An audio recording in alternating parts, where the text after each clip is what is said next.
Hello guys, so good evening. Ito, meron naman tayo ditong Epson EL3110. Yan, nag-plug-in na tayo. Then, let's power on. Tingnan natin na may main problem nito.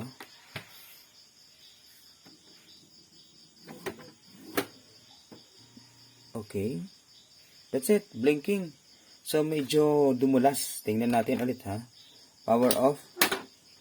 Yan, iangat natin to. Power on natin. Then, tingnan nyo yung mangyayari sa head. Alright. Yan, kita ba? Power on.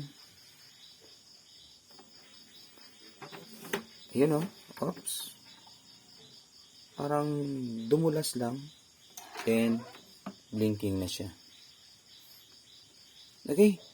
So, paano ba siya i-troubleshoot? Parang gawin din ako sa bagong problema ganito ha. Sige, baka flex or baka sensor. Okay, power off. Unplug. Let's remove this. Yan, tinanggal ko na yung kanyang mga tornilyo. Ito, tanggalin natin. Ito din, yung tatlong flex. Yan, then that's it. Alright. Sige. So, nangyari, nag-slide lang siya hanggang dyan, then balik na naman ulit. Hanggang dito lang pati ah. Then wala na, pumalik na agad. Okay, so ano kaya yung problema nito?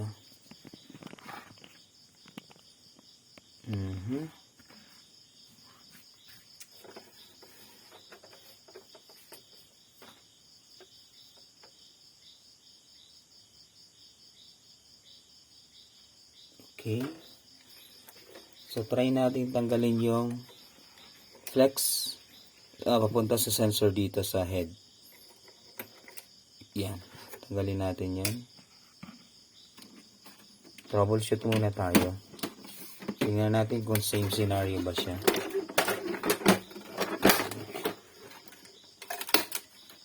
Balik natin.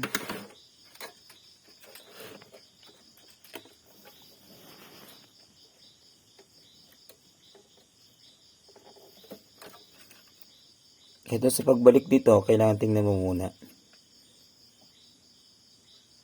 Careful lang.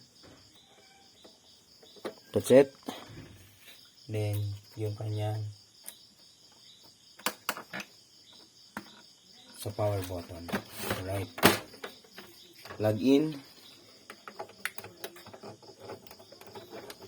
Tingnan natin kung same scenario. Power on.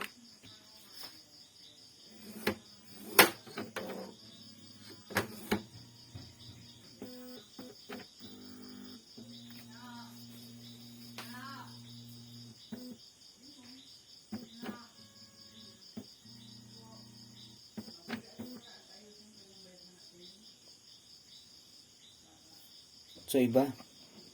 So, ito, blinking yung isa na lang. Power off ulit natin. Ulitin natin. Power on. Tingnan natin ang mangyayari. So, balik muna natin doon yung head. Tingnan natin. Power on. That's it. Yun.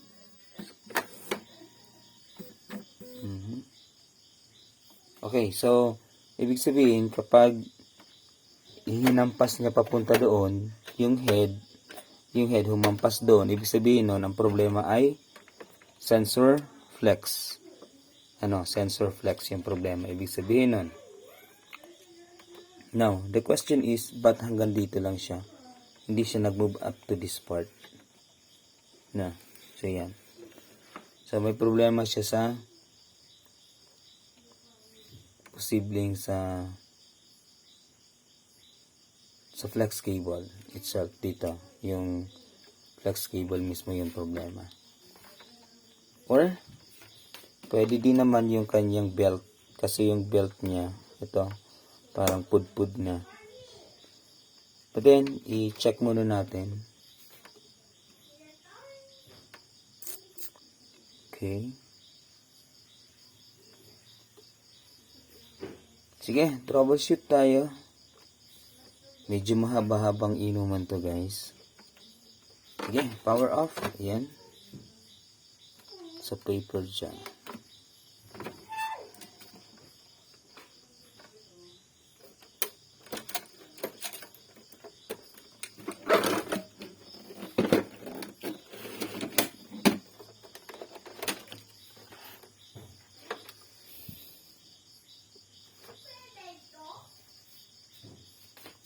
Alright.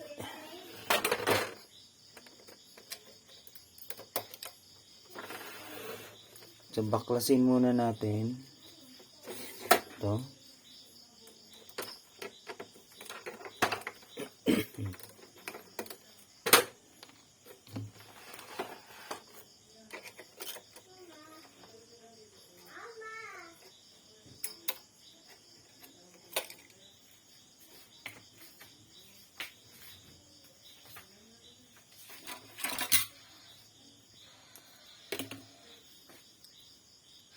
So, yung tweezer natin para naghahanap na ng kapalit. Alright. Tagalin natin yung kanyang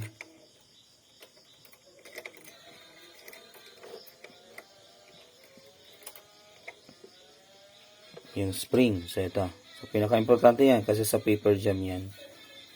Right?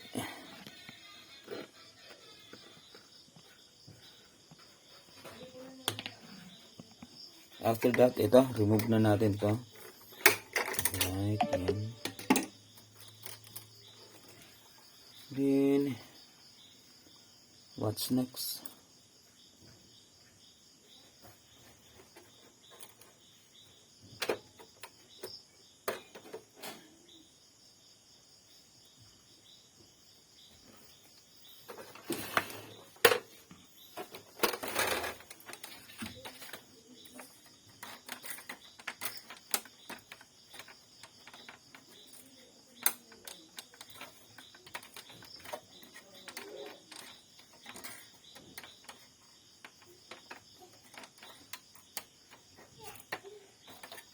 So, yung movement niya ay papunta dito. Yan.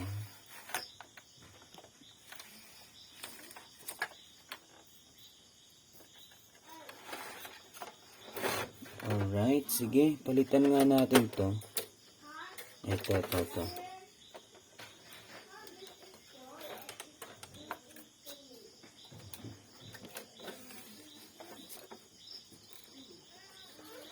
Palitan natin tong kanyang